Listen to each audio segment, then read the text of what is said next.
This is KM Weiland, and you are listening to the 444th episode of the Helping Writers Become Authors podcast. So, welcome back to me too. As you may have noticed, I took a 2-week break from the podcast while dealing with a move. But now I'm back. I'm still in the process of all those continuing details of being in a new place, but am settling into what is now more or less the new, old, regular routine. I'm still figuring out getting back into the swing of writing, including editing my Portal Fantasy Dreambreaker. But for today, everything's back up and rolling. So I hope you enjoy today's topic, 3 tips for upping your show don't tell game. When looking for a new book to read, there are a couple quick tests I do to determine whether it seems like I can trust the author to know what they're doing all book long. The first and most important of these tests usually requires just a quick glance across the first page to see whether the author demonstrates a grasp of show, don't tell. Show, don't tell is one of the most basic principles of narrative fiction. Defined in a nutshell, it is the technique that allows readers to experience the events of the story rather than observing them. Showing readers what's happening involves active verbs that evoke all the senses. Showing invites readers to inhabit the context of the story with the subtext of their own imaginations. Showing dramatizes. This is in contrast to telling readers what happened. Telling spells things out as simply as possible. It doesn't evoke a character's joy. It just tells readers she was happy. In short, telling summarizes. Now, both showing and telling are equally viable and important fictional techniques, but the weight of a polished narrative should rest more heavily on showing than telling. The art of showing is really the art of narrative writing. As such, it's a technique all writers are constantly learning and refining. In the last year or so, I've learned some things about my own use of this technique that have helped me take dramatizing versus summarizing to a better level in my own writing. That's why today I want to talk about 3 ways you can up your show don't tell game. But first, a crash course. Show don't tell is often one of the first critiques a fiction writer receives. Usually the command is more than a little confusing. What does show don't tell even mean?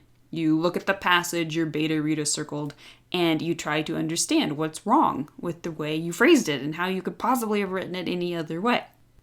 Learning to recognize telling and differentiate it from showing can be a lengthy and sometimes less than intuitive process. I think many of us remember the moment when we suddenly got it and started recognizing telling in our writing and understanding how to rewrite it with more evocative showing. Basically, the difference between showing and telling can be seen in the following examples. Example number 1. Danny slogged through the tangled grass. Christopher marched along behind him, rifle in both hands, head up, eyes alert, just like his papa. 2 or 3 times, Danny stopped to show him the buffalo tracks and the broken foliage the bull had torn up after his first shot. And example number 2. The father and son were hunting a buffalo. Both examples convey the same information. In fact, the second, telling paragraph, conveys it much more efficiently, and therefore would be appropriate in certain places in the story for certain stylistic reasons. The second paragraph does not, however, show us what is happening. It does nothing to personify either the characters or the setting. Now, there are varied levels of showing. Part of the art of learning to write solid narrative is learning to consciously weave various degrees of dramatization into the story. Full-on showing at every juncture would drown most stories in unnecessary details, not to mention geysering their word counts. You will rarely, if ever, need to spell out every flinch of muscle involved in your character's rising from a chair. There will even be times when your best option is to summarize whole swaths of action into a sentence or 2. But for the most part, all important events, actions, and feelings should be shown, dramatized. You want to paint word pictures for your readers so they can experience the story on a sensory level. Perhaps the most obvious example of this is dialogue. Dialogue is the purest form of showing. It gives readers a real-time accounting of what the character is hearing, word for word. And you can clearly see the differences in showing and telling in the following 2 examples. Example number 1. The screen door blurred her features. You're back so soon? We found the buffalo. He crossed the yard. A few miles upriver. Big one. Nearly took Quinn down. She pushed through the door onto the porch. He's all right? What happened? Nothing much. He tried to wave it off. He missed a couple shots. She raised her eyebrows. That's unusual for him, isn't it? Everybody has an off day. Example number 2. He told her about the buffalo. Once dramatizing your story's action has become second nature, you will have mastered the most important aspects of show, don't tell. Chances are you're now writing the kind of narrative that would pass a reader's first scan test of your book.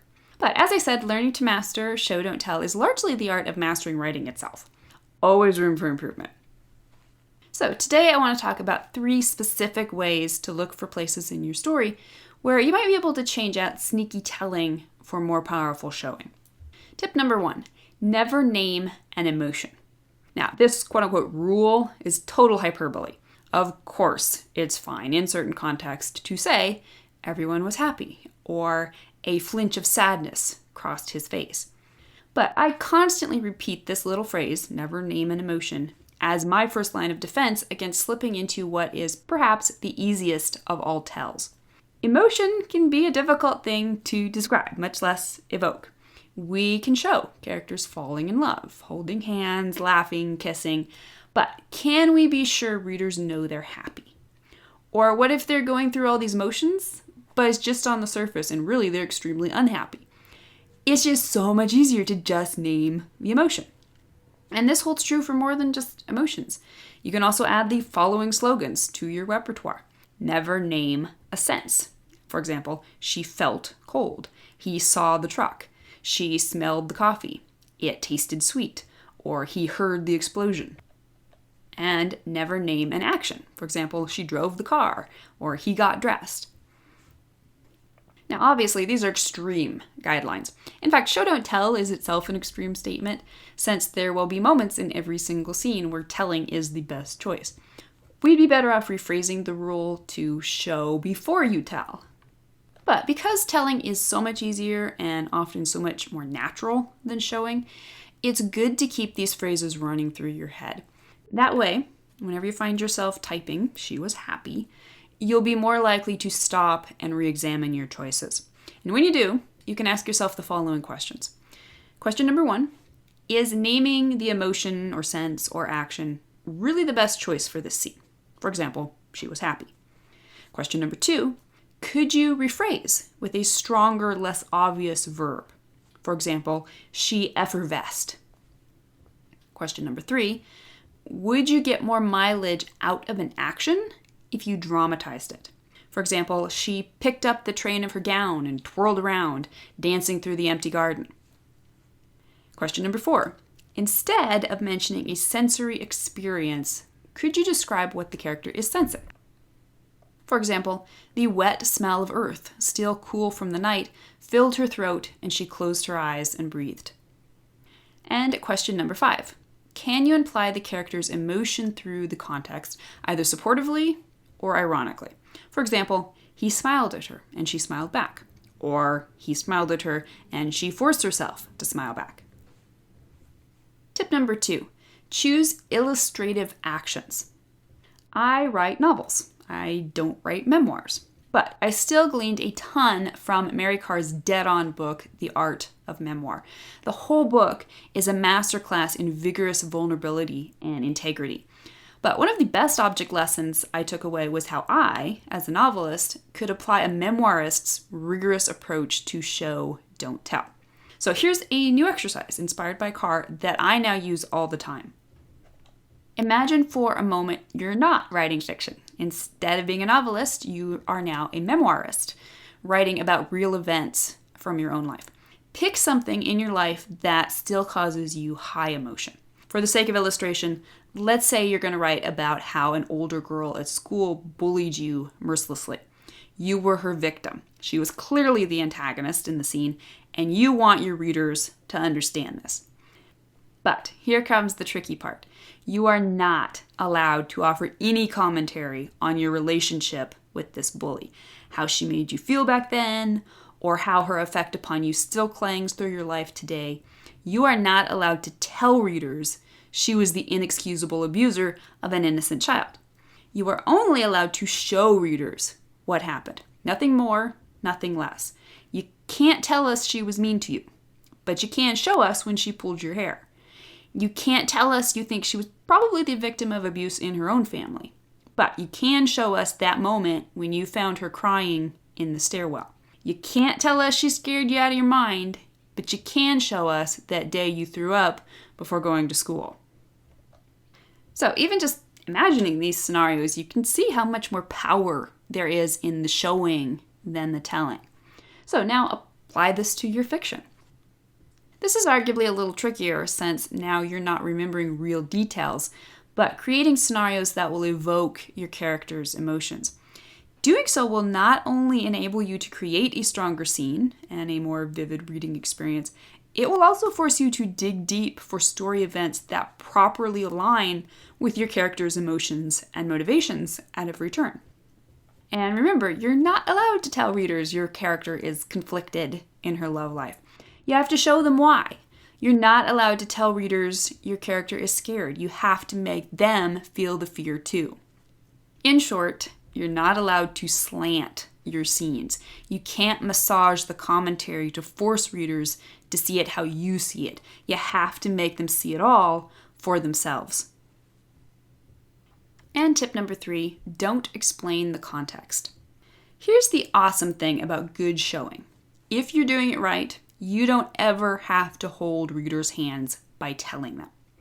Even still, reinforcement telling is an easy crutch to hang on to. I know because I do it all the time. I'll do my best to write an evocative scene showing readers all the important actions, senses, and especially emotions. And then I'll start doubting myself and throw in a paragraph or two explaining the character's mental process in the midst of it all. For example, here's a recent chunk I've cut from my work in progress during my first editing pass. Nothing here was simple. Not her uncle's involvement, not her relationship with her gifted, and certainly not her obligations to her crown and her country, which demanded another set of obligations entirely to Rivale. If she'd been a simpler woman, perhaps she could have thrown all that over. But she wasn't. That woman had been born and had died all within the few hours that ended the last war. Instead, she chased her demons back inside their dungeon and closed the door. Now, I really liked this paragraph describing my female lead's interiority in a complicated scene, but I didn't need it. I chopped it and immediately could feel that the scene breathed better without it. Thanks to a recent beta reader, thank you Kate Flournoy, I'm finally starting to recognize consistently where I'm doing this in my fiction. But, you may be thinking, what if I really do need to explain my character's mental process? Fair question. In fact, that question is one of the reasons this final pitfall is so easy to fall into and so hard to spot. After all, if you're writing a deep POV, every single word is more or less in your character's head. And readers want to be inside his head. They want to know what he's thinking and feeling. And sometimes they're even going to want it spelled out for them. So here are a couple fast questions I've developed to help me gut check when an introspective paragraph is worthy of inclusion and when it's just getting in the way by explaining the scene's otherwise strong context. Question number 1.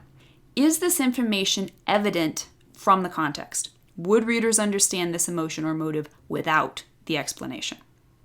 Question number 2. Could I delete this telling explanation from the narrative and instead create context within the scene that shows it? And question number 3. Could I shorten this internal monologue? Look for spaces in the narrative where you find your natural reading pace taking a breath. Upon rereading, if I find myself a little surprised that the narrative is still going on instead of getting back to the action, I know I've gone on one sentence too long. Now, a caveat, it's perfectly fine to write out all this telling stuff, especially the parts where you're working through your character's emotions in the first draft. Get it all out there on paper if you need to. But think about it as if you're explaining it to yourself. Once you've got it out of your system, go back and ruthlessly delete useless tellings. Readers don't need them nearly as much as we do. The better you get at refining show, don't tell, the better your writing will grow on every single page. Use these tips to gut check your progress and clear away any useless clutter getting in between your readers and your story. And tell me your opinions. What has been your greatest challenge with show, don't tell? If you'd like to be a part of the community on my site, you can join in the conversation on this subject by stopping by at helpingwritersbecomeauthors.com. If you're interested in a transcript of the most recent podcast, or adding your voice to the discussion, you can visit the first post on the site's homepage. And don't forget that if you're looking for an older post, you can always find those by putting the podcast title in the search field, which is at the top of the right-hand column if you're on a desktop computer, or at the very bottom if you're on a mobile device. If you enjoyed this podcast, you can subscribe on iTunes. And if you'd like to support Helping Writers Become Authors, I would totally appreciate it if you'd consider taking the time to leave just a quick rating or review on iTunes. Thanks so much for listening to the Helping Writers Become Authors podcast, and be sure to check back again next week.